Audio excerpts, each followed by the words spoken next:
As a kid, all a nigga wanna have was a Burberry scarf and $3 in my pocket.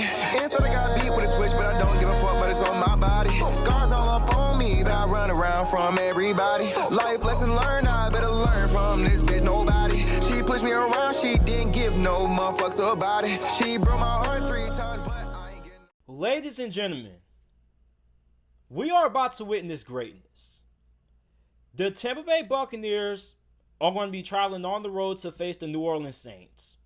We're about to see two of the greatest quarterbacks of all time about to match up against each other head to head. Tom Brady versus Drew Brees. And let me start off with this. Both of these teams are being highly disrespected because I don't understand for the life of me why this game isn't on Sunday Night Football. This game should be on Sunday Night Football. Instead, they choose to have the Dallas Cowboys facing the Los Angeles Rams. I feel like they should flip the games. I feel like the LA Rams and the Dallas Cowboys should play in this spot, 4:25 p.m. Eastern Time kickoff on Fox, and have the Tampa Bay Buccaneers play in that 8 o'clock Sunday game on NBC. Because, listen, we don't get to see matches like this very often. We don't get to see two of the greatest quarterbacks of all time play against each other. And when you look at these two teams, both of these two teams are pretty much evenly matched.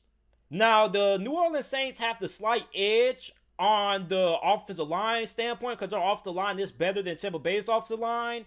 Tampa Bay's offensive line should be improved with the addition of Tristan Wirfs. But I still feel the New Orleans Saints offensive line is a tad bit better.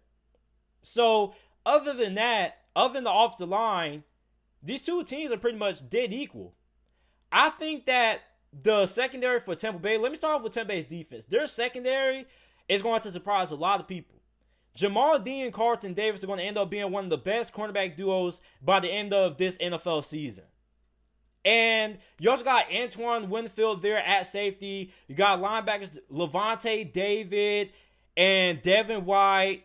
You got a really good defensive line. I mean, the Dominican Sue. You got JPP, which, by the way, if JPP would have played the whole entire NFL season last year, I think he would have had 15 sacks.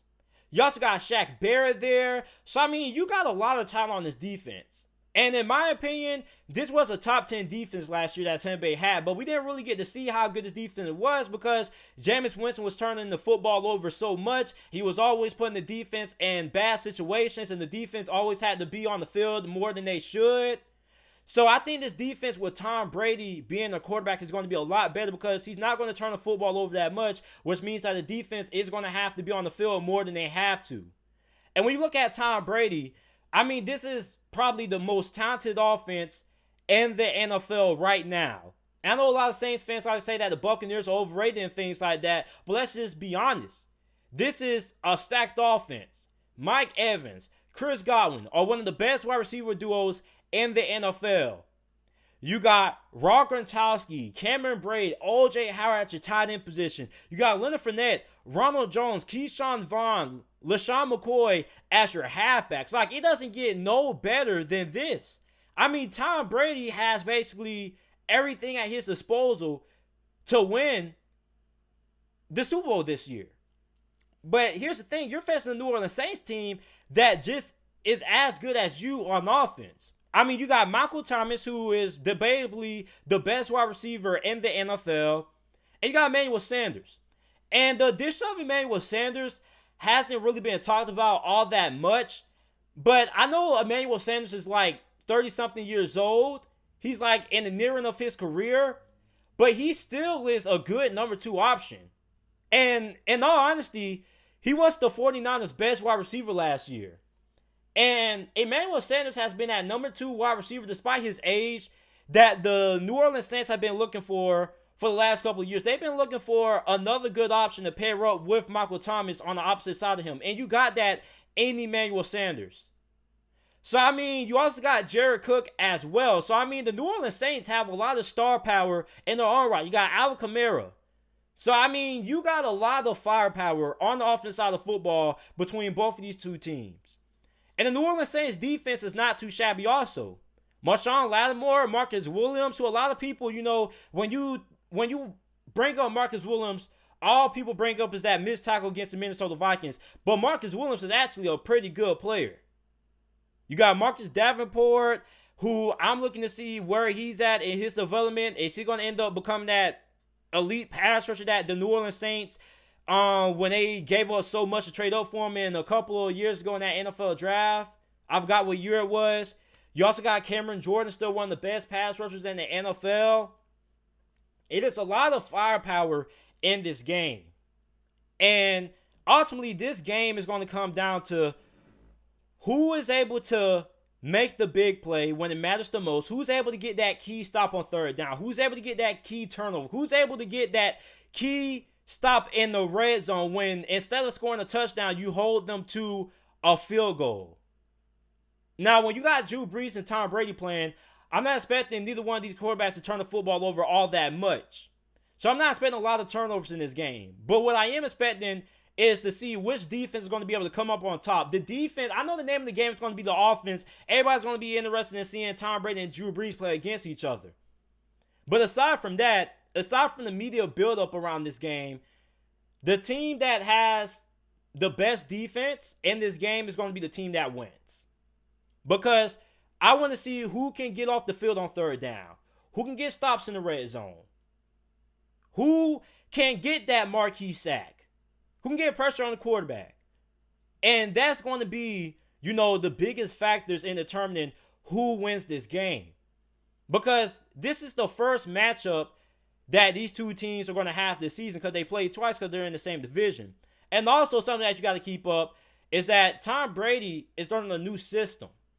With this short offseason, this short training camp, all he's really been able to do is throw the football to guys. Before training camp was beginning, like he was getting the whole team, together, and they were throwing passes, trying to get the chemistry and timing down. And although, he has been fairly well performed in training camp, it's a difference between playing against our own teammates in training camp and playing against, a different team full speed week one. So how much of this offense is Tom Brady going to have picked up in this game? And it's the chemistry. It's the time going to be there. Those are the questions that you have to ask yourself about the Tampa Bay Buccaneers in this game. And for the New Orleans Saints, how much success are they going to have running the football? Because the Tampa Bay Buccaneers were the best run defense in the NFL last year. They allowed way less than 100 yards rushing. So, if you're the New Orleans Saints, you got to face a pretty good run defense and a pretty good defensive line overall. And I think that this team is going to be really good against the pass. Like, I'm really high on Jamal Dean and Carlton Davis. I think both of those two guys are going to break out this year. You also got Antoine Winfield, who I think is going to be a finalist for Defensive Rookie of the Year. I think he can have a Derwin James-like impact. So, this is a really tough game to choose who is going to win this game. Like, it is a lot of factors that goes into this game. And Tom Brady and Drew Brees, we just got to take a moment to appreciate this. Because, we're not going to see this really often. Some of the best quarterbacks in the NFL, like Drew Brees, Aaron Rodgers, and Tom Brady, we won't see them anymore the next couple of seasons. So, we need to take a moment and enjoy the greatness when we see both of these two teams face up this season. Because it is highly speculated that this could be Drew Brees' last season. So I know before I get into my prediction, I'll tell you guys who's going to win this game. I just want to tell you guys to take a moment and appreciate this game. Get your family around, get some popcorn, get a couple of drinks around, order some pizza, order some wings, and just sit back and enjoy this game. Because this is a matchup that both these two teams play twice. And we most likely won't see both of these two quarterbacks face off against. You don't really get to see two first ballot quarterbacks face off, especially week one in the NFL season. So the team that I'm taking to win this game, I'm going to have to go with the New Orleans Saints. And the reason why I got to take the New Orleans Saints to win this game is just that Tampa Bay, with the short offseason, you're bringing in Leonard Fournette, you're bringing in Tom Brady. How much of the playbook is Tom Brady going to have down packed? How much chemistry if he's going to have with his wide receivers? Because I know a lot of Buccaneers fans, and they're the fans are going to say, Tom Brady has been practicing with his wide receivers off the field as well. And that's good and all. But, it's a difference between the chemistry that you have, when you're throwing it to a wide receiver off the field and during practice and actually in the game. It's a different dynamic when you're throwing it to your wide receivers in practice and at full speed in the game. So, I mean, you got to have in-game chemistry as well. And will Tom Brady have that down packed? I don't really know. So I'm going to take the New Orleans Saints to win this game. I think this could be a high-scoring game. I think that the Saints win this game 35-31. And that's going to be my final prediction. Because I think the New Orleans Saints defense is going to be able to get a key stop when it matters the most. And the fact that Tom Brady doesn't really have that timing down and chemistry with his wide receivers like that as of right now, week 1, I think it could be some plays or some overthrows that we see Tom Brady, kind of misfire due to not having that connection and chemistry down with his wide receivers.